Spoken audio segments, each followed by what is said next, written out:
ரத்தம் சதயமாக எங்களுக்கு பின்னி இருக்குது. நாங்கள் வந்து பரம்பரையாக நாங்கள் திமுகவில் தான் இருக்கிறோம். எங்களுக்கு வந்து எல்லா நலத்திட்டங்களுமே கிடைச்சது திமுகவில் மட்டும்தான்.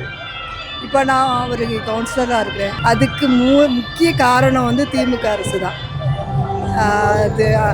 அது நான் பெருமையாக சொல்லுவேன். இப்போ நான் கவுன்சிலராக இருக்கேன், தலை நிமிர்ந்து நிற்கேன்னா அதுக்கு காரணம் திமுக அரசு தான். நிறைய நலத்திட்டங்கள் வந்து இப்போ பெண்களுக்காக ஸ்டாலின் அவர்கள் எடுத்துகிட்டு வந்திருக்காங்க. இதெல்லாம் எப்படி பாருங்க? உங்களோட வாழ்க்கை தரம் எந்த அளவுக்கு உயர்ந்திருக்கு? தாய் வீட்டு சீதனமாக தான் பார்க்குறோம் இது. ஏன்னா ஒரு வீட்டில் வேலை பார்க்குற யாருக்கும் சம்பளம் கொடுக்க மாட்டாங்க. என்ன பண்ணுற வீட்டில் அப்படின்னு தான் கேட்பாங்களே தவிர யாருமே வந்து வீட்டில் வேலை பார்க்குறதுக்குன்னு எந்த சம்பளமும் கொடுக்க போகிறது கிடையாது, இது பண்ண கிடையாது. இது வந்து ஒரு சகோதரனா, ஒரு தகப்பனா, ஒரு மகனாக கொடுக்குற ஒரு ஒரு ஆமாம், இது பரிசு.